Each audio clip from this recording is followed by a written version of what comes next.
તમારું સ્વાગત છે અમારી ચેનલ ઉપર।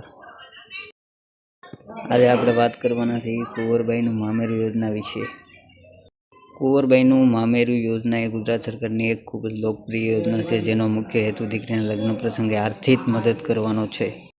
યોજનાનો હેતુ સામાજિક અને શૈક્ષણિક રીતે પછાત વર્ગોની દીકરીઓના લગ્ન સમયે કુટુંબની આર્થિક સ્થિતિ ટેકો આપવા માટે સરકાર તરફથી સીધી સહાય આપવામાં આવે છે। મળવાપાત્ર સહાય: આ યોજના હેઠળ દીકરીને 12,000ની આર્થિક સહાય આપવામાં આવે છે। આ રકમ સીધી દીકરીના બેંક ખાતામાં જમા કરવામાં આવે છે। પાત્રતા ધોરણો: અરજદાર ગુજરાત રાજ્યનો વતની હોવો જોઈએ। આ યોજનાનો લાભ કુટુંબની મહત્તમ 2 દીકરીઓ સુધી જ મળી શકે છે। આવક મર્યાદા: ગ્રામ્ય વિસ્તાર માટે વાર્ષિક આવક 1,20,000થી વધુ ન હોવી જોઈએ। શહેરી વિસ્તાર માટે વાર્ષિક આવક 1,50,000થી હોવી જોઈએ। દીકરીની ઉંમર લગ્ન સમયે 18 વર્ષ કે તેથી વધુ અને વરની ઉંમર 21 વર્ષ કે તેથી વધુ હોવી જોઈએ। જરૂરી દસ્તાવેજ: અરજી કરતી વખતે નીચેના પુરાવા જોઈશે: દીકરીનું આધાર કાર્ડ, દીકરીનો જન્મનો દાખલો, ઉંમરના પુરાવા માટે વર પક્ષનો જન્મનો દાખલો અથવા LC, રહેઠાણનો પુરાવો, રહેઠાણના પુરાવામાં રેશન કાર્ડ, વીજળી બિલ, આવકનો દાખલો, મામલતદાર કે TDO દ્વારા આપેલ જ્ઞાતિનો દાખલો, લગ્ન નોંધણી પ્રમાણપત્ર, દીકરીની બેંક પાસબુકની નકલ।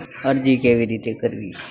ઓનલાઈન: તમે સમાજ કલ્યાણ પોર્ટલ પર જઈને ઓનલાઈન ફોર્મ ભરી શકો છો। સમય મર્યાદા: લગ્ન થયાના 2 વર્ષની અંદર આ સહાય માટે અરજી કરવાની હોય છે। ખાસ નોંધ: જો સમૂહ લગ્નમાં થયા હોય તો પણ આ યોજનાનો લાભ અલગથી મળી શકે છે। જો સમૂહ લગ્ન 7 ફેરા સમૂહ લગ્ન યોજના હેઠળ નોંધાયેલ હોય તો